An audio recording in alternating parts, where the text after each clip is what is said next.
আসসালামু আলাইকুম রহমতুল্লাহ। গেছিলাম ভারতে শিক্ষা দিতে, পরে দেখি আমার আর ঘুম আসে না রাতে। গেছিলাম ভারতে শিক্ষা দিতে, পরে দেখি আমার আর নিজের স্বকীয়তা বলে কিছু না থাকে।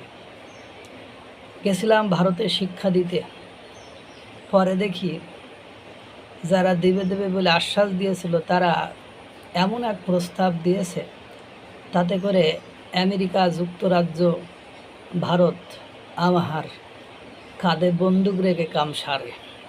গেছিলাম ভারতকে শিক্ষা দিতে, কিন্তু এই মুহূর্তে আমার যেটি দরকার সেই ঋণের টাকা দেওয়ার নাম চল্লা নাহি করে। এক প্রস্তাবেই আমার সব বিপদ ঘরের মধ্যে ডেকে আনে। কেন এসব বললাম এই কারণে, আপনারা জানেন বর্তমান সরকার প্রধান মাননীয় প্রধানমন্ত্রী তারেক রহমান ক্ষমতা গ্রহণের পরে প্রথম দাওয়াত পেয়েছিল ভারতের কাছ থেকে, কিন্তু তিনি কী কারণে কেন ভারতে যাননি বা যাওয়ার চেষ্টা করেননি সেটা আমি বলতে পারবো না। তিনি প্রথমে মালয়েশিয়া সফরে গেলেন, সেখান থেকে আপনি চলে আসলো বাংলাদেশ এবং পাকিস্তানের বর্তমান সময়ের সর্বোত্তম বন্ধু চীনের নিকট। চীনের কাছে গেলে সামাজিক যোগাযোগ মাধ্যমে যে হাইপার সৃষ্টি হলো বা আমরা যে উচ্চ আকাঙ্ক্ষা দেখলাম, এইবার না কি হয়, এইবার না তিস্তা মহাপ্রকল্প বাস্তবায়ন করে দেয় চীন, এইবার না ঋণের টাকা দিয়ে ভরে দেয় চীন, এবার না আরও কত কিছু দেয়। কারণ তাদেরকে আমরা মোংলা বন্দরের অর্থনৈতিক অঞ্চলটা দিয়েছি কাজ করার জন্য, ভারতের হাত থেকে নিয়ে আরও কত কিছু দিতে চেয়েছি। কিন্তু দুর্ভাগ্য হলো সত্য যে সেই ঋণের টাকা পরিশোধের কোনো শব্দই উঠিনি। সঙ্গত কারণেই সেখান থেকে কোনো সফলতা এসেছে, কূটনৈতিক সফলতা, বন্ধুত্বের সফলতা, কোনো সফলতা, দৃশ্যত কোনো সফলতা দেখা যায়নি। রাদার চীন এমন একটা জিনিস চেয়ে বসেছে, সেই চাওয়াটা বাংলাদেশের জন্য এখন ওই শ্যাম রাখি না কুল রাখি এরকম একটা পরিবেশ পরিস্থিতিতে চলে গিয়েছে।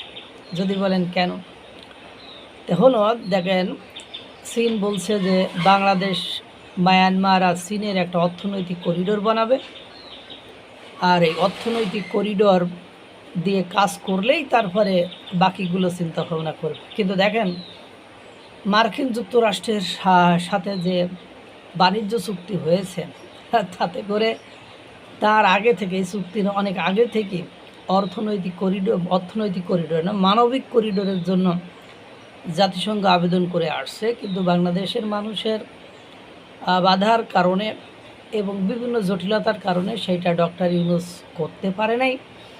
এখন যখনই এই করিডোর দেবেন, অর্থনীতিতে মায়ানমার বিশ্বের বাঘা রাষ্ট্র, পরাশক্তি রাষ্ট্রগুলোর কাছে খুব একটি গুরুত্বপূর্ণ অঞ্চল। স্পেসিফিকভাবে ভারতের কথা আপনারা ভাবতে পারেন, মার্কিন যুক্তরাষ্ট্রের কথা ভাবতে পারেন, আর তাদের কথা ভাবলে আপনি বুঝতে পারবেন। এই মুহূর্তে এটা দিতে গেলেই উল্টা দিক থেকে প্রেশার আসবে। এই জন্য দেখেন, এমন একটা পরিবেশ পরিস্থিতি, যুদ্ধ বিমান কিনবো এটাই করে যাচ্ছে। কিন্তু দুর্ভাগ্য হলো সত্যি যে চীন থেকে নেওয়ার বা কেনার সাহস কিন্তু হচ্ছে না।